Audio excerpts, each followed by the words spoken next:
Hi guys, welcome back to my channel. ಹೇಗಿದ್ದೀರಾ? ಚೆನ್ನಾಗಿದ್ದೀರಾ ಅನ್ಕೋತೀನಿ. ಫ್ರೆಂಡ್ಸ್, ಇವತ್ತು ಕ್ಲಾಸ್ಗೆ ಆಲ್ರೆಡಿ ನೋಡಿ ಲೈನ್ಸನ್ನು ಹಾಕೊಂಡಿದ್ದೀನಿ. 2 ಲೈನನ್ನು ಹಾಕೊಂಡಿದ್ದೀನಿ. ನೆಕ್ಗೆ ನಾವು ನೆಕ್ಕು ಶೇಪ್ಗೆ ಯಾವ ರೀತಿ ಬರೀ ಇಷ್ಟನ್ನೇ ಸ್ಟಿಚಿಂಗ್ ಸ್ಟಿಚ್ಚನ್ನು ಹಾಕೊಂಡು ನೋಡಿ, 2 ಲೈನನ್ನು ಹಾಕೊಂಡು ಸಿಂಪಲ್ ಆಗಿ ವರ್ಕ್ನ ಮಾಡ್ತೀವಿ ಅಂದರೆ ಯಾವ ಥರ ಲೈನ್ಗಳನ್ನ ಮಾಡ್ಬೋದು ಅನ್ನೋದನ್ನು ತೋರಿಸ್ಕೊಡ್ತೀನಿ. ಈಗ ತಾನೇ ಬಿಗಿನರ್ಸ್ಗಳು ಹಾಕ್ತಿರೋರ್ಗೂ ಸಹ ತುಂಬ ಹೆಲ್ಪ್ ಆಗುತ್ತೆ. ವೀಡಿಯೋನ ಸ್ಕಿಪ್ ಮಾಡದೆ ನೋಡಿ, ಯಾಕೆಂದರೆ ಇವತ್ತು ಎಂಬ್ರಾಯ್ಡ್ರಿ ಬಗ್ಗೆ ತುಂಬ ಟಿಪ್ಸನ್ನು ಹೇಳ್ತಾ ಇದ್ದೀನಿ. ಯಾಕೆಂದರೆ ವೀಡಿಯೋನ ನೋಡಿ ಕೆಲವರು ಕಮೆಂಟ್ ಹಾಕಿದ್ರು, ಕ್ವಶನ್ನ ಕೇಳಿದ್ರು. ಅದಕ್ಕೆ ನಾನು ಇವತ್ತು ಆನ್ಸರ್ನ ಹೇಳೋದ್ರಿಂದ ಅದು ನಿಮ್ಗಳಿಗೂ, ಯಾಕೆಂದರೆ ಎಲ್ಲರೂ ಬಿಗಿನರ್ಸ್ಗಳಾಗಿರೋದ್ರಿಂದ ನಿಮ್ಗಳಿಗೂ ಹೆಲ್ಪ್ ಆಗುತ್ತೆ. ಸ್ಕಿಪ್ ಮಾಡದೆ ಪೂರ್ತಿ ವಿಡಿಯೋ ನೋಡಿ ಟಿಪ್ಸ್ಗಳನ್ನ ಹೇಳ್ತೀನಿ ಈ ವಿಡಿಯೋದಲ್ಲಿ. ಹಾಗೆಯೇ 2 ಡಿಸೈನ್ ನೆಕ್ಕೊಂದು ಸಹ ತೋರಿಸ್ಕೊಡ್ತೀನಿ ಹೇಳ್ತಾ ಅದ್ರ ಜೊತೆ. ಬನ್ನಿ ಈಗ ತೋರಿಸ್ತೀನಿ. ನೋಡಿ, ನಾನು ಜರಿ ಥ್ರೆಡ್ಡಲ್ಲಿ ಈಗ ಲೈನನ್ನು ಹಾಕೊಂಡೆ ಅಲ್ವಾ. ನೋಡಿ, ನಾನು ಜರಿ ಥ್ರೆಡ್ಡನ್ನು ಹೀಗೆ ಅದ್ರ ಸ್ಟ್ಯಾಂಡಿಂದನೇ ತೊಗೊಂಡಿರೋದು. ಕಾಣಿಸ್ತಿದೆ ಅಲ್ವಾ? ನೋಡಿ, ಕಾಣಿಸ್ತಾ ಇದೆಯಾ? ಇಲ್ಲಿಂದ ಹೀಗೆ ತೊಗೊಂಡು ಹೀಗೆ ಹಾಕ್ಕೊಂಡಿದ್ದೀನಿ. ನಾನು ಕೆಳಗಡೆ ಎಲ್ಲೂ ಇಟ್ಕೊಂಡಿಲ್ಲ, ಹೀಗೇ ಮಿಷಿನಲ್ಲೇ ಹೀಗೆ ಇಟ್ಕೊಂಡಿದ್ದೀನಿ. ನಾನು ವರ್ಕ್ ಮಾಡೋದು ನೋಡಿ ಈ ರೀತಿ ವಿಂಡೋ ಹತ್ರ ನೀಟಾಗಿ ಬೆಳಕು ಕಾಣಿಸುತ್ತೆ ಅಂತ ಈ ರೀತಿ ವಿಂಡೋ ಹತ್ರ ಹಾಕೊಂಡಿದ್ದೀನಿ. ವಿಂಡೋ ಓಪನ್ ಮಾಡ್ತೀನಿ, ಆದರೆ ವಿಡಿಯೋ ಮಾಡುವಾಗ ನಾನು ಮಾತಾಡೋ ವಾಯ್ಸು ಹೊರಗಡೆ ಕೇಳುತ್ತೆ ಅಂತ ಕ್ಲೋಸ್ ಮಾಡಿದ್ದೀನಿ ಅಷ್ಟೇ. ನೋಡಿ, ಇದಕ್ಕೆ ಇಲ್ಲೇ ಪಕ್ಕದಲ್ಲಿ ಹೀಗೆ ಲೆಗ್ಗೆ ಇಲ್ಲಿ ಹಾಕ್ಕೊಂಡಿರ್ತೀನಿ. ನೋಡಿ, ಈ ರೀತಿ ಇಟ್ಕೊಳ್ತೀನಿ.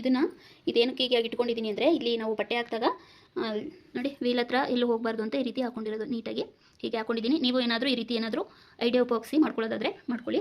ನಾನು ಇಂದ್ಲೂ ವಿಡಿಯೋದಲ್ಲಿ ಈ ಮಿಷಿನ್ ಬಗ್ಗೆ ಎಲ್ಲ ತೋರಿಸಿದ್ದೀನಿ. ನೋಡಿಲ್ಲ ಅಂದವರು ನೋಡಿ, ನಾನು ಇಂದ್ಲೂ ವಿಡಿಯೋಸಲ್ಲೂ ಅಷ್ಟೇ ತುಂಬ ಟಿಪ್ಸ್ಗಳನ್ನ ಹೇಳ್ಕೊಟ್ಟಿದ್ದೀನಿ. ಮತ್ತು ಕೆಲವರು ಯಾರೋ ಕೇಳಿದ್ರು ಮೋಟರು ಯಾವುದು ನಿಮ್ಮದು ಅಂತ. ನೋಡಿ, ಈ ರೀತಿ ಇದೆ. ನಾವು ಸಪ್ರೇಟ್ ತೊಗೊಂಡಿರೋದಿಲ್ಲ ಮೇಡಮ್, ಇದು ಮಿಷಿನಲ್ಲೇ ಅವರೇ ಕೊಟ್ಟಿರೋದ್ರಿಂದ ನನಗೆ ಅದ್ರ ಬಗ್ಗೆ ಅಷ್ಟು ಗೊತ್ತಿಲ್ಲ. ನೋಡಿ, ನಾನು ತೋರಿಸ್ತಾ ಇದ್ದೀನಿ. ಅದರಿಂದ ನಿಮ್ಗೆ ಏನಾದರೂ ಯೂಸ್ ಆಗೋದಿದ್ರೆ ನೋಡ್ಕೊಳ್ಳಿ. ಈ ರೀತಿ ಇದೆ. ಇಲ್ಲಿ ನಾವು ಸ್ಪೀಡ್ ಮತ್ತು ಈ ಪ್ಲಸ್ ಇದೆ ಅಲ್ವಾ, ಇದನ್ನು ನೋಡಿದ್ರೆ ನೋಡಿ ಈ ರೀತಿ ಸ್ಪೀಡ್ ಆಗುತ್ತೆ. ಮೈನಸ್ ಹೊಡ್ಕೊಂಡ್ರೆ ಕಮ್ಮಿ ಇರುತ್ತೆ. ನಿಮಗೆ ಎಷ್ಟಕ್ಕೆ ಬೇಕು ಅಷ್ಟಕ್ಕೆ ಮಾಡ್ಕೋಬೋದು. ಇವೆರಡೇ ಯೂಸ್ ಮಾಡೋದು ನಾನು. ಇನ್ನು ಆ ಕಡೆ ಈ ಕಡೆ ಇರೋದು ಏನು ಅಂತ ಗೊತ್ತಿಲ್ಲ ನನಗೆ. ಪಿ ಮತ್ತು ಎಸ್ ಅಂತ ಇದೆ. ನಾನು ಅದನ್ನೇನು ಯೂಸ್ ಮಾಡೋಕ್ಕೆ ಹೋಗಿಲ್ಲ. ಪ್ಲಸ್ ಮತ್ತು ಮೈನಸ್ ಅಷ್ಟೇ ಯೂಸ್ ಮಾಡ್ಕೊಳ್ತಿರೋದು. ಏಕೆಂದರೆ ಗೊತ್ತಿಲ್ಲದೆ ಇರೋದನ್ನು ಹೇಳೋಕೆ ಹೋಗಬಾರ್ದು ನಾವು. ನನಗೆ ಗೊತ್ತಿರೋದು ಅಷ್ಟೇ ನಾನು ನಿಮ್ಗೆ ಹೇಳೋದು. ಇದನ್ನು ನಿಮ್ಗೆ ಗೊತ್ತಲ್ವಾ, ಯಾವಾಗಲೂ ಹೇಳಿದ್ದೀನಿ ನೋಡಿ ಈ ರೀತಿ. ನೆಕ್ಸ್ಟ್ ಕ್ವಶನ್ನು, ಥ್ರೆಡ್ಡು ಕಟ್ ಆಗುತ್ತೆ, ಪದೇ ಪದೇ ಥ್ರೆಡ್ ಕಟ್ ಆಗ್ತಿದೆ ಅಂತ. ನೋಡಿ, ನಾನು ಈ ರೀತಿ ಕಾಣಿಸ್ತಿದೆಯಾ, ಈ ರೀತಿ ಕಿಟಕಿಯಿಂದ ಹೀಗೆ ತೊಗೊಳ್ತೀನಿ. ಈಗ ಜರಿ ಥ್ರೆಡನ್ನು ತೆಗಿತೀನಿ. ಇಲ್ಲಿ ಹಾಕಿದ್ದೀನಲ್ವಾ, ಈ ಜರಿ ಥ್ರೆಡನ್ನು ತೆಗೆದು ಸಿಲ್ಕ್ ಥ್ರೆಡನ್ನು ಹೀಗೆ ಡೈರೆಕ್ಟಾಗಿ ಹಾಕ್ಕೊಳ್ತೀನಿ. ನೋಡಿ, ಜರಿ ಥ್ರೆಡನ್ನು ಇಲ್ಲೇ ತೆಗೆದು ಹಾಕಿದ್ದೀನಿ. ಮತ್ತು ಸಿಲ್ಕ್ ಥ್ರೆಡನ್ನು ತೊಗೊಂಡಿದ್ದೀನಿ. ಕಾಣಿಸ್ತಿದೆ ಅಲ್ವಾ? ನೋಡಿ, ಹಾಗೆ ನೀಟಾಗಿ ನೋಡಿ ಕಾಣಿಸ್ತಾ ಇದೆ. ಈ ರೀತಿ ತೊಗೊಬಂದು ಇಲ್ಲಿಗೆ ಹಾಕ್ಕೊಂಡಿದ್ದೀನಿ. ಸೂಜಿಗೆ ಹಾಕೋಬೇಕು. ಈಗ ವರ್ಕ್ ಮಾಡುವಾಗ ಹಾಕ್ಕೊಳ್ತೀನಿ. ಜರಿ ಥ್ರೆಡ್ಡು ಯಾಕೆ ಪದೇ ಪದೇ ಕಟ್ಟಾಗುತ್ತೆ ಅಂದರೆ, ಸ್ವಲ್ಪ ಲೆಂತ್ ಇರಬೇಕು. ಕೆಲವರು ಅದಕ್ಕೇ ಕೆಳಗಡೆ ಬೌಲೆ ಅಥವಾ ಏನಾದರೂ ಡಬ್ಬ ಇಟ್ಕೊಂಡು ಇಲ್ಲಿ ನೆಲದಲ್ಲಿ ಇಟ್ಕೊಂಡು ಮೇಲ್ಗಡೆ ತೊಗೊಂಡಿರ್ತಾರೆ. ಆದರೆ ನಾನು ಯಾವಾಗಲೂ ಈ ಥರ ವಿಂಡೋದಲ್ಲೇ ಇಡೋದು. ಈ ರೀತಿ ಕಂಬಿಯಿಂದ ಅಥವಾ ಈ ಓಲಿಂದ ತೊಗೊಳ್ತೀನಿ, ಇಲ್ಲ ಕಂಬಿಯಿಂದ ತೊಗೊಳ್ತೀನಿ. 2 ಕಲರ್ ಯೂಸ್ ಮಾಡ್ತೀನಿ ಅನ್ನುವಾಗ ಒಂದನ್ನು ಇಲ್ಲಿ ತೊಗೊಂಡಿರ್ತೀನಿ, ಇನ್ನೊಂದನ್ನು ಇಲ್ಲಿ ತೊಗೊಳ್ತೀನಿ. ಇಲ್ಲೇ ದಾರನ ಬಿಟ್ಕೊಂಡು ನೆಕ್ಸ್ಟ್ ಇಲ್ಲಿ ಅಟ್ಯಾಚ್ ಮಾಡ್ಕೊತೀನಿ. ಯಾಕೆಂದರೆ ಇದಿದೆ ಅಲ್ವಾ, ಇದನ್ನು ಸೇಫ್ಟಿಗೆ ಹಾಕಿರೋದ್ರಿಂದ ಅಲ್ಲೇನು ಡೈರೆಕ್ಟಿಗೆಲ್ಲ ಸಿಗಾಕೊಳ್ಳುತ್ತೆ ಅನ್ನೋದಿಲ್ಲ. ಅದಕ್ಕೋಸ್ಕರ ನಾನು ಹೀಗೆ ಮಾಡ್ಕೊಂಡಿರ್ತೀನಿ. ಮತ್ತು ಇಲ್ಲೂ ಸಹ ಹಾಕ್ಕೊಳ್ತೀನಿ. ಒಂದೊಂದು ಸಲ ಬರೋದಿಲ್ಲ, ಹಾಗಾಗಿ ನಾನು ಜಾಸ್ತಿ ಹಾಕೊಳ್ಳೋದೆ ಇಲ್ಲಿ. ಕೇಳಿದವ್ರಿಗೆ ಡೌಟ್ ಕ್ಲಿಯರ್ ಮಾಡ್ಕೊಳ್ತಾ ಇದ್ದೀನಿ. ದಯವಿಟ್ಟು ಗೊತ್ತಿರೋರು ಬೇಜಾರು ಮಾಡ್ಕೋಬೇಡಿ. ಯಾಕೆಂದರೆ ಗೊತ್ತಿಲ್ಲದೆ ಇದ್ದವ್ರಿಗೆ ಹೇಳ್ಕೊಡ್ಬೇಕಲ್ವಾ.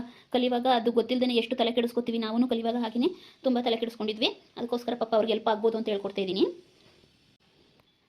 ನೋಡಿ ಫ್ರೆಂಡ್ಸ್, ನೀವೇನಾದರೂ ಪದೇ ಪದೇ ಸಿಲ್ಕ್ ಥ್ರೆಡ್ಡು ಕಟ್ ಆಗ್ತಿದೆ ಅನ್ನೋದಾದರೆ ಈ ರೀತಿ ಹಾಕ್ಕೊಂಡು ನೋಡಿ, ಇಲ್ಲ ಕೆಳಗಡೆ ಒಂದು ಡಬ್ಬ ಅಥವಾ ಬೌಲಲ್ಲಿ ಇಟ್ಟು ಕೆಳಗಡೆಯಿಂದ ಲೆಂತಾಗಿ ಬರೋ ಹಾಗೆ ನೋಡ್ಕೊಳ್ಳಿ.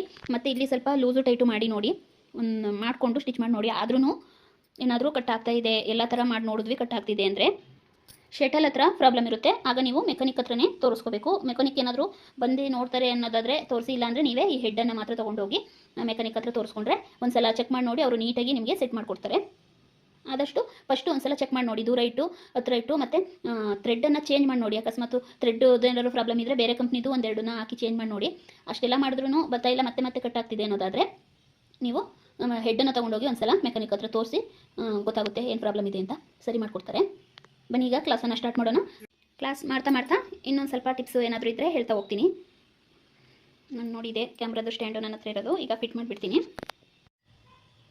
ನೋಡಿ, ಈ ರೀತಿ ನಾನು ಹೇಳಿದ್ನಲ್ಲ ಫ್ರೆಂಡ್ಸ್, ನಾನು ಯಾವ ರೀತಿ ವರ್ಕ್ ಆಗ್ತೀನಿ, ಯಾವ ರೀತಿ ಥ್ರೆಡ್ ಹಾಕ್ತೀನಿ ಅಂದರೆ ಇದೇ ರೀತಿ ಹಾಕೊಳ್ಳೋದು. ನಾನು ಈ ರೀತಿ ಹಾಕ್ಕೊಂಡು ವರ್ಕ್ ಮಾಡ್ಕೊಳ್ತೀನಿ. ಫಸ್ಟು ಸ್ಟಾರ್ಟಿಂಗು ಈ ರೀತಿ ಸೂಜಿಗೆ ದಾರ ಹಾಕಿದ್ಮೇಲೆ ನೋಡಿ, ಹಿಂದೆಯಿಂದ ಹೀಗೆ ತೊಗೊಂಡು ಸ್ವಲ್ಪ ಹಿಂಗೆ 2 ರೌಂಡ್ ಬೀಳಲಿ, 2 ರೌಂಡ್ ಹಿಂಗೆ ಸುತ್ತಕೊಂಡು ಈ ಥರ ಸ್ವಲ್ಪ ಟೈಟಾಗಿ ಎಳೆದಿಟ್ಕೊಂಡು ಸ್ಟಾರ್ಟಿಂಗ್ ಪಾಯಿಂಟು ಸ್ಟಾರ್ಟ್ ಮಾಡ್ಕೋಬೇಕು.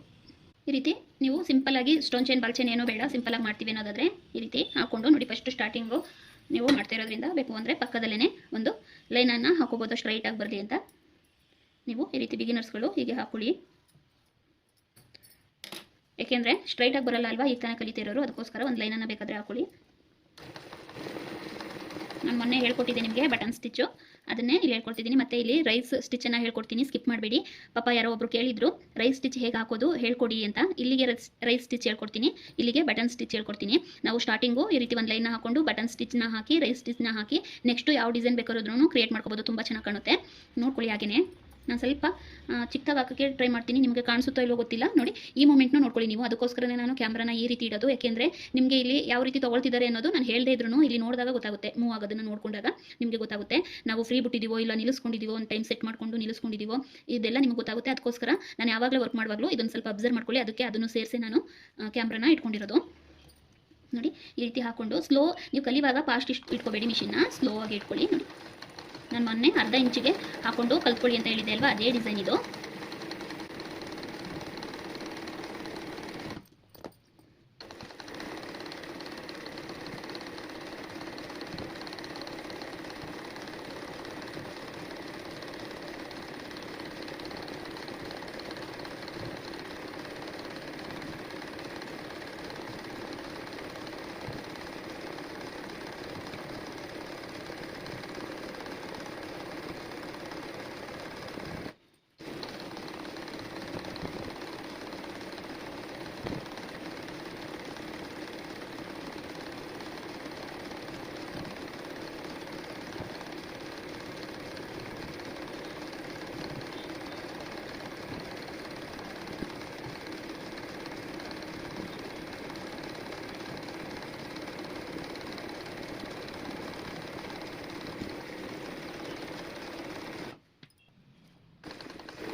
ಕಾಣಿಸ್ತಾ ಇದೆಯಾ ನೋಡಿ,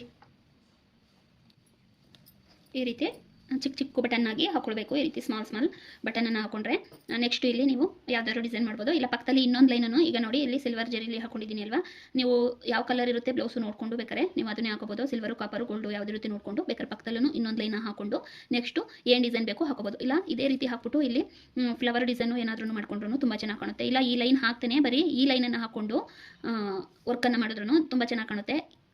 ಇದು ಒಂಥರ ಬಾರ್ಡರ್ ಲೈನ್ ಇದ್ದಂಗೆ ಯೂಸ್ ಮಾಡ್ಕೊಳ್ಳಿ, ತುಂಬ ಚೆನ್ನಾಗಿ ಬರುತ್ತೆ. ನೋಡಿ ಈ ರೀತಿ ಪುಟ್ಪುಟ್ಟಾಗಿ ಮಾಡ್ಕೊಳ್ಳಿ. ನಾನು ಮೊನ್ನೆ ನಿಮಗೆ ಅರ್ಧ ಇಂಚಿಗೆ ಇಟ್ಕೊಂಡು ಮಾಡೋಕ್ಕೆ ಹೇಳಿದ್ದೆ ಅಲ್ವಾ, ಮೊನ್ನೆ ಕ್ಲಾಸಲ್ಲಿ ಅರ್ಧ ಇಂಚಿಗೆ ಮಾರ್ಕನ್ನು ಮಾಡ್ಕೊಂಡು ಈ ರೀತಿ ಕ್ರಿಯೇಟ್ ಮಾಡ್ಕೊಳ್ಳಿ ಅಂತ. ಇದು ಪುಟ್ಪುಟ್ಟಾಗಿ ಹಾಕೊಂಡಿದ್ದೀನಿ, ನೀವು ಪುಟ್ಪುಟ್ಟಾಗಿ ಹಾಕೊಂಡು ಮಾಡ್ಕೊಳ್ಳಿ. ನೀವು ರೌಂಡ್ ಶೇಪನ್ನು ಹಾಕ್ಬೋದು, ಬೇರೆ ಬೇರೆ ಶೇಪ್ ಇದೆ, ನಾನು ತೋರಿಸ್ಕೊಡ್ತೀನಿ. ಈಗ ಬನ್ನಿ ರೈಸ್ ಸ್ಟಿಚ್ ಹೇಗೆ ಹಾಕೋದು ಹೇಳ್ಕೊಡ್ತೀನಿ. ನೋಡಿ ನಾವು ಈ ಡಿಸೈನ್ ಎಲ್ಲ ಹೀಗೆ ಉದ್ದ ಇಟ್ಕೊಂಡು ಮಾಡ್ತೀವಿ ಅಲ್ವಾ, ರೈಸ್ ಸ್ಟಿಚ್ಗೆ ಹೀಗೆ ನಾವು ಅಗಲ ಇಟ್ಕೋಬೇಕು. ಈ ರೀತಿ ಫ್ರೇಮನ್ನು ಈ ರೀತಿ ಇಟ್ಕೋಬೋದು. ಸ್ವಲ್ಪ ಸ್ಟಿಚಿಂಗು ಸರಿ ಬರ್ತಾ ಇಲ್ಲ ನನಗೆ, ಯಾಕೆ ಅಂದರೆ ನಾನು ತೊಗೊಂಡಿರೋ ಕ್ಲಾತ್ ಅಂಥದ್ದು ಪೂರ್ತಿ ಇದು ಎಲ್ಲರೂ ಕುಂಕುಮಕ್ಕೆ ಹೋದರೆ ಇಟ್ಕೊಡ್ತಾರೆ ಅಲ್ವಾ, ಆ ಥರ ಬ್ಲೌಸ್ ಪೀಸ್ ತೊಗೊಂಡಿರೋದು ಪೂರ್ತಿ ತೆಳು ಇದೆ, ಜಾಸ್ತಿ ಪಿಂಚ್ಕೊಳ್ಳುತ್ತೆ ಬಟ್ಟೆ, ಅದಕ್ಕೋಸ್ಕರ. ಬನ್ನಿ ಈಗ ರೈಸ್ ಸ್ಟಿಚ್ಚು ನಿಮಗೆ ಹೇಗೆ ಯಾವ ಥರ ಟಿಪ್ಸಲ್ಲಿ ಹೇಳ್ಕೊಡ್ಬೋದು ಅಂದರೆ, ನೋಡಿ ಇದು ಪೂರ್ತಿ ಫ್ರೇಮ್ ಬರೋದಿಲ್ಲ, ಇಲ್ಲಿ ಅಡ್ಡ ಹಾಕೊಳ್ಳುತ್ತೆ. ಯಾವ ಸೈಡು, ಈ ಸೈಡಿಂದಲೇ ಹಾಕ್ಬಿಡ್ತೀನಿ. ಕೆಳಗಡೆ ಕ್ಯಾನ್ವಾಸನ್ನು ಈ ರೀತಿ ಇಟ್ಕೊಂಡಿರ್ತೀನಿ. ನೋಡಿ ನೀವು ನಾನು ಹೇಳ್ಕೊಡ್ತೀನಿ ಇಲ್ಲಿ ಒಂದು ನಿಮಿಷ.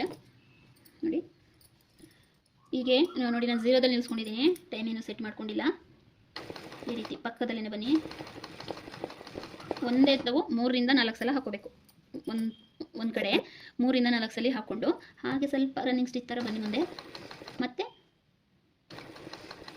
ಈ ಥರ ಮತ್ತೆ ಮೂವ್ ಮಾಡ್ಕೊಳ್ಳಿ, ಮತ್ತೆ ಹೀಗೆ ಬನ್ನಿ, ಮತ್ತೆ ಪಕ್ಕದಲ್ಲೇ ಬರಬೇಕು, ಮತ್ತೆ ಹೀಗೆ ರನ್ ಬನ್ನಿ, ಮತ್ತೆ ಈ ರೀತಿ. ನೀವು ಬೇಕಾದ್ರೆ ಈಗ ಬಿಗಿನರ್ಸ್ಗಳು ಅಂದರೆ ಹೀಗೆ 1 2 3 4 ಈ ರೀತಿ ಎಣಿಸ್ಕೊಂಡು ಬೇಕಾದ್ರೆ ನೀವು ಮಾಡ್ಕೋಬೋದು. ಬಿಗಿನರ್ಸ್ಗಳಲ್ವಾ, ಈ ಸೂಜಿ ಈ ಕಡೆ ಆಡುತ್ತೆ ಅಲ್ವಾ, ಅದನ್ನು ಲೆಕ್ಕ ಹಾಕೊಳ್ಳಿ 1 2 3 ಅಂತ, ಹಿಂಗೆ 3 ಸಲ ಇಲ್ಲ 4 ಸಲ ನಿಮಗೆ ಎಷ್ಟು ದಪ್ಪ ಬೇಕು ಅದು ಅಷ್ಟು ದಪ್ಪ ಮಾಡ್ಕೋಬೋದು. ನೋಡಿ ಇನ್ನು ಅದು ಬರಲಿಲ್ಲ ಅಂದರೆ ಇನ್ನೊಂದು ಟಿಪ್ಸ್ ಹೇಳ್ಕೊಡ್ತೀನಿ.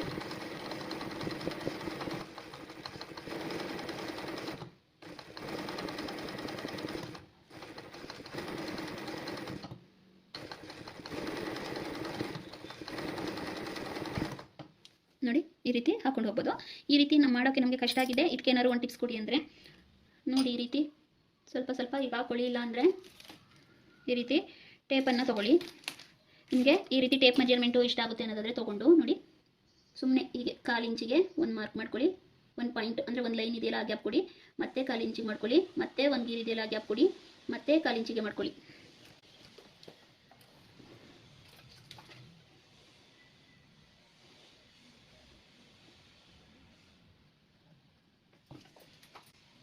ನೋಡಿ, ರೆಡ್ ಕಲರಲ್ಲಿ ಕಾಣಿಸ್ತಾ ಇಲ್ಲ ಅಂತ ವೈಟ್ ತೊಗೊಂಡೆ. ನೋಡಿ, ಈ ರೀತಿ ಸ್ವಲ್ಪ ಸ್ವಲ್ಪ ಗ್ಯಾಪ್ ಕೊಟ್ಬಿಟ್ಟು ಈ ರೀತಿ ಕಾಣಿಸ್ತಿದೆ ಅಲ್ವಾ, ಆ ರೀತಿ ಮಾರ್ಕನ್ನು ಮಾಡಿಕೊಂಡು ನೀವು ಬೇಕು ಅಂದರೆ ಮಾಡ್ಬೋದು. ಈಗ ರನ್ನಿಂಗ್ ಸ್ಟಿಚ್ಚನ್ನು ತೊಗೊಂಡು ಈ ರೀತಿ ಮಾಡ್ಕೊಳ್ಳಿ.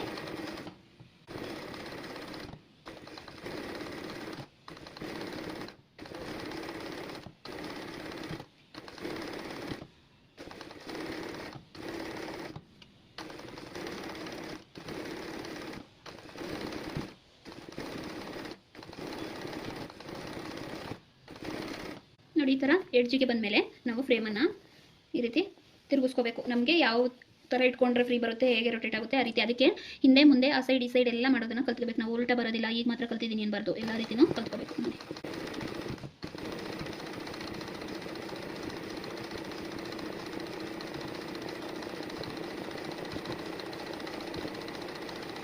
ನೋಡಿ ಈ ರೀತಿ ಬರುತ್ತೆ.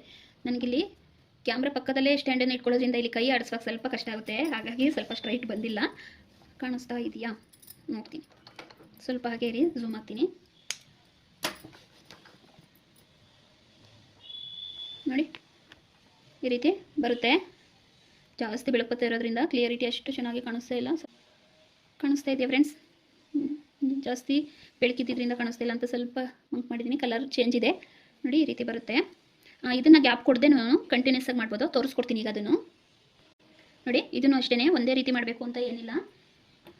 ಇದನ್ನು ನಾವು ಈ ರೀತಿ ಲೆಂತು ಅಂದರೆ ವಾಟರ್ ಮಾರ್ಕ್ ಬರುತ್ತಲ್ಲ ಆ ರೀತಿ ಹನಿ ಟೈಪು ಡಿಸೈನಲ್ಲಿ ಈ ರೀತಿಯೂ ಹಾಕ್ಕೊಳ್ಬೋದು. ಕಾಣಿಸ್ತಿದೆಯಾ? ಅಲ್ಲಿ ನೀಟಾಗಿ ಬರ್ತಾ ಇಲ್ಲ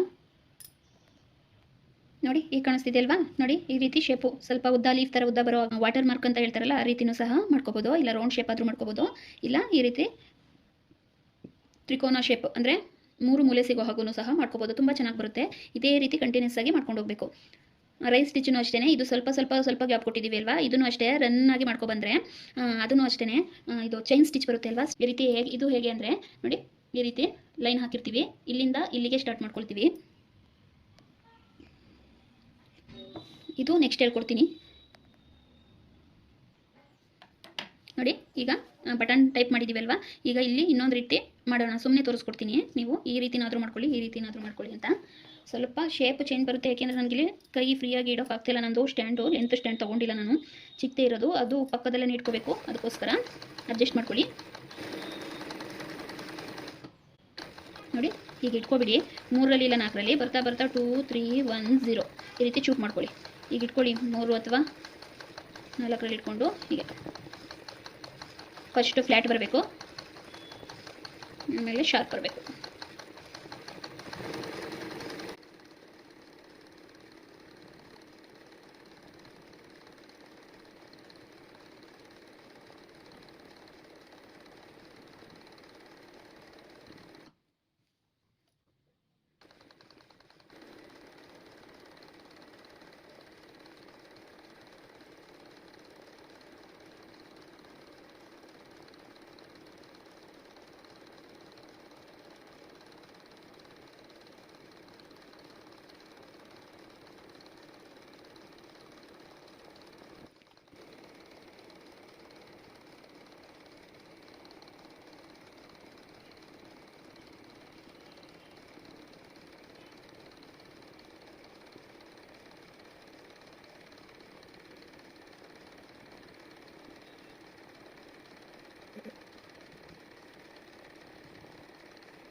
ನೋಡಿದ್ರಿ ಅಲ್ವಾ?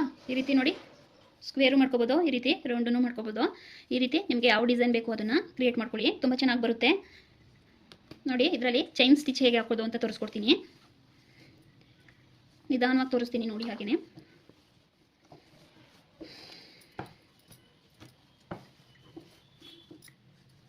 ಇಲ್ಲಿ ನಾವು ಗ್ಯಾಪ್ ಕೊಟ್ವಿ ಅಲ್ವಾ ಮೊದಲನೇ ಲೈನಲ್ಲಿ,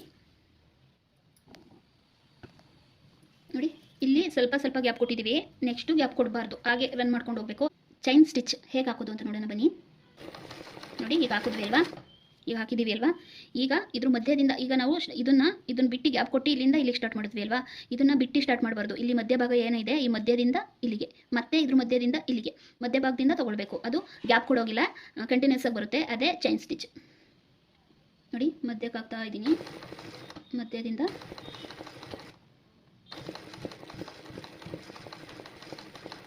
ಹೀಗೆ ಮತ್ತೆ ಮೂವ್ ಮಾಡ್ಕೋಬೇಕು, ಮಧ್ಯದಿಂದ ಮುಂದೆ ಹೋಗಬೇಕು.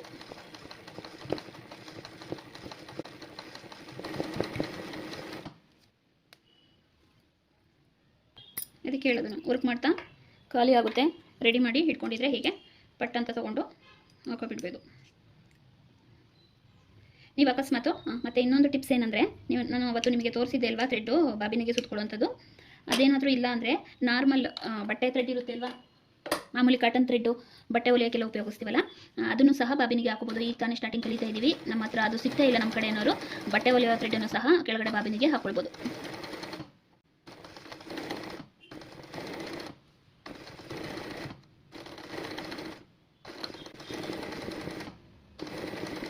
ಇದನ್ನು ಬೇಕಾದರೆ ನೀವು ಸೆಟ್ ಮಾಡ್ಕೊಳ್ತೀನಿ ಅಂದರೆ ನೋಡಿ, ಈ ಸ್ಟಿಚಿಗೆ ಬೇಕು ಅಂದರೆ ನೀವು 3 ಅಥವಾ 4 ನಿಮಗೆ ಎಷ್ಟಕ್ಕೆ ಬೇಕು ಅಷ್ಟಕ್ಕೆ ಈ ರೀತಿ ಸೆಟ್ ಮಾಡ್ಕೋಬೋದು. ನಾನಿಲ್ಲಿ ಕಾಣಿಸ್ತಾ ಇದೆಯಾ 3 ಮತ್ತು 4 ಮಧ್ಯೆ ಇಟ್ಕೊಂಡಿದ್ದೀನಿ ನೋಡಿ.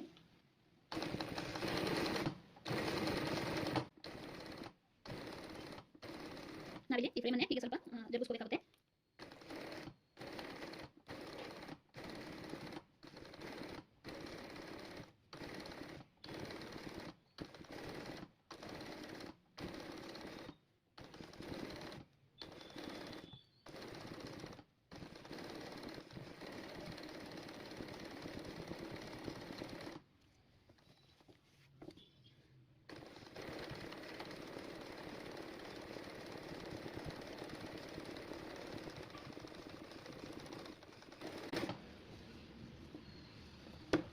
ನೋಡಿ ಈ ರೀತಿ ಲೈನ್ ಬರುತ್ತೆ. ಕ್ಯಾಮ್ರಾದಲ್ಲಿ ನೀಟಾಗಿ ಕಾಣಿಸ್ತಾ ಇಲ್ಲ, ನಿಜ ಇಲ್ಲಿ ನೋಡಬೇಕು ಅಂದರೆ ಮಾಮೂಲಿ ಚೈನ್ ಸ್ಟಿಚ್ ಡಿಸೈನೇ ಬಂದಿರೋದು, ತುಂಬ ಚೆನ್ನಾಗಿ ಕಾಣುತ್ತೆ. ನೋಡಿ ಇವೆರಡು ರೀತಿ ನಾನು ನಿಮಗೆ ಇವತ್ತು ಹೇಳ್ಕೊಟ್ಟಿದ್ದೀನಿ, ಆದಷ್ಟು ಟ್ರೈ ಮಾಡಿ. ರೌಂಡ್ ಶೇಪ್ ಬೇಕೋ ಅಥವಾ ನಿಮಗೆ ವಾಟರ್ ಡ್ರಾಪ್ ಶೇಪ್ ಬೇಕೋ ಅಥವಾ ತ್ರಿಕೋನ ಆಕಾರದಲ್ಲಿ ಬೇಕೋ, ಯಾವ ರೀತಿ ಬೇಕು ಆ ರೀತಿ ಕ್ರಿಯೇಟ್ ಮಾಡ್ಕೋಬೋದು. ನೀವು ಎಲ್ಲ ರೀತಿಯೂ ಒಂದ್ಸಲ ಟ್ರೈ ಮಾಡಿ ನೋಡಿ. ಯಾಕೆಂದರೆ ನೋಡಿ, ಒಂದು ಫ್ರೇಮಿಗೆ ನಾನು ಹೇಳಿದ್ದೀನಿ, ಒಂದು ಫ್ರೇಮಿಗೆ ಹಾಕೊಳ್ತೀವಿ ಅಂದರೆ ಜಾಗ ಉಳಿದಿರುತ್ತೆ ಅಲ್ವಾ, ಸುಮ್ಮನೆ ಒಂದು ಫ್ರೇಮ್ ಪೂರ್ತಿ ಪ್ರಾಕ್ಟೀಸ್ ಮಾಡಿ. ಆ ಪ್ರಾಕ್ಟೀಸ್ ಎಷ್ಟು ಮಾಡ್ತೀರಿ ಅಷ್ಟು ಬೇಗ ನಿಮಗೆ ಬರುತ್ತೆ, ಅಷ್ಟು ಬೇಗ ನೀವು ಕಸ್ಟಮರ್ಗೂ ಸಹ ವರ್ಕನ್ನು ಹಾಕೊಡ್ತೀರಿ. ರೈಸ್ ಸ್ಟಿಚ್ಚು ಅಂದರೆ ಒಂದ್ಸಲ ಹೇಳ್ಬಿಡ್ತೀನಿ, ಗೊತ್ತಾಗದೇ ಇಲ್ಲ ಅಂದವರು ಪಾಪ ಅರ್ಥ ಮಾಡ್ಕೊಳ್ಳಿ ಅಂತ. ಇದು ರೈಸ್ ಸ್ಟಿಚ್ಚು ಅಂದರೆ ಈ ಥರ ಗ್ಯಾಪ್ ಬರುತ್ತೆ, ಈ ಥರ. ಓಕೆ, ಇದು ಚೈನ್ ಸ್ಟಿಚ್ ಅಂದರೆ ನಾವು ಈಗ ಇಲ್ಲಿ ಏನು ಹಾಕ್ತೆ ಅಲ್ವಾ, ನೋಡಿ ಈ ರೀತಿ ಲೈನ್ ಹಾಕಿದ್ವಿ, ಆ ಲೈನದ ಮಧ್ಯಭಾಗ ಇದೆ ಅಲ್ವಾ, ಆ ಮಧ್ಯಭಾಗದಿಂದ ಮತ್ತೆ ಇಲ್ಲಿಗೆ ಬರ್ತೀವಿ, ಮತ್ತೆ ಈ ಮಧ್ಯಭಾಗದಿಂದ ಇಲ್ಲಿಗೆ ಬರ್ತೀವಿ, ಮಧ್ಯಭಾಗದಿಂದ ಮತ್ತೆ ಮೂವ್ ಮಾಡೋದು. ಅಂದರೆ ಎಡ್ಜಿಂದ ಮೂವ್ ಮಾಡಲ್ಲ, ಅದ್ರ ಮಧ್ಯಭಾಗದಿಂದನೇ ಕಂಟಿನ್ಯೂಸ್ ಆಗಿ ಮಾಡ್ಕೊಂಡು ಹೋಗೋದು ಚೈನ್ ಲಿಂಕ್ ಇದೆ. ಅದನ್ನು ಹೇಗೆ ಚೈನ್ ಲಿಂಕ್ ಅನ್ಕೋತೀವಿ, ಗ್ಯಾಪ್ ಕೊಡದೆ ಎಲ್ಲ ಕೈ ಇಟ್ಕೊಳ್ಳೋದನ್ನು, ಹಾಗೆಯೇ ಇದನ್ನು ಅಷ್ಟೇ ಆ ಮಧ್ಯಭಾಗದಿಂದನೇ ಚೈನ್ನ ಹಾಕೊಂಡು ಹೋಗ್ತೀವಲ್ವಾ ಗ್ಯಾಪ್ ಕೊಡ್ದಂಗೆ, ಅದಕ್ಕೆ ಇದು ಚೈನ್ ಸ್ಟಿಚ್ ಆಗುತ್ತೆ. ಇದು ರೈಸ್ ಸ್ಟಿಚ್ ಆಗುತ್ತೆ. ನೋಡಿ ರೈಸ್ ಅಂದರೆ ಮಾಮೂಲಿ ಅಕ್ಕಿ ಥರ ಹೀಗೆ ಗ್ಯಾಪ್ ಗ್ಯಾಪ್ ಗ್ಯಾಪ್ ಗ್ಯಾಪ್ ಬರುತ್ತೆ, ನಮ್ಮ ಅಕ್ಕಿ ಕಾಳು ಏನಿರುತ್ತೆ ಆ ರೀತಿ ಗ್ಯಾಪ್ ಕೊಟ್ಕೊಂಡು ಹೋಗೋದು. ಇದನ್ನು ಅಷ್ಟೇ ನೀವು ಬೇಕು ಅಂದರೆ ಜಾಸ್ತಿ ಲೆಂತನ್ನು ಕೊಟ್ಕೋಬೋದು, ಇಲ್ಲಾಂದರೆ ಪುಟ್ಟಾಗಿನೂ ಹಾಕೋಬೋದು. ತುಂಬ ಚೆನ್ನಾಗಿ ಬರುತ್ತೆ ಗ್ಯಾಪ್ ಕೊಟ್ಟು ಹಾಕೊಂಡು. ಪ್ರಾಕ್ಟೀಸ್ ಮಾಡಿ ನೋಡಿ ಫ್ರೆಂಡ್ಸ್, ತುಂಬ ಚೆನ್ನಾಗಿರುತ್ತೆ. ಆದಷ್ಟು ಪ್ರಾಕ್ಟೀಸ್ ಮಾಡಿ. ಇದೆಲ್ಲ ನೆಕ್ಕು ಡಿಸೈನಿಗೆ ಕಂಪಲ್ಸರಿ ಬರುತ್ತೆ, ತುಂಬ ಚೆನ್ನಾಗಿ ಕಾಣುತ್ತೆ. ನೆಕ್ಕಿಗೆ ಸ್ಲೀವಿಗೆ ಎಲ್ಲ ಹಾಕುವಾಗ ತುಂಬ ಚೆನ್ನಾಗಿ ಕಾಣುತ್ತೆ. ದಯವಿಟ್ಟು ಪ್ರಾಕ್ಟೀಸ್ ಮಾಡಿ. ನೀವು ಪ್ರಾಕ್ಟೀಸ್ ಮಾಡಿ ಕಲ್ತ್ರಿ ಅಂದರೆ ನನಗೆ ತುಂಬ ಖುಷಿಯಾಗುತ್ತೆ. ಹಾಗೆ ಒಳ್ಳೊಳ್ಳೆ ಕಮೆಂಟ್ ಮಾಡಿದ್ದೀರಾ, ನಿಮ್ಮೆಲ್ಲರಿಗೂ ನನ್ನ ಕಡೆಯಿಂದ ಧನ್ಯವಾದಗಳು. ನೋಡಿ ಕಲ್ತ್ಕೊಳ್ಳಿ ಫ್ರೆಂಡ್ಸ್. ಓಕೆ, ನೆಕ್ಸ್ಟ್ ಕ್ಲಾಸಲ್ಲಿ ಸಿಗ್ತೀನಿ. ಇದನ್ನು ಆದಷ್ಟು ಟ್ರೈ ಮಾಡಿ. ಬಾಯ್.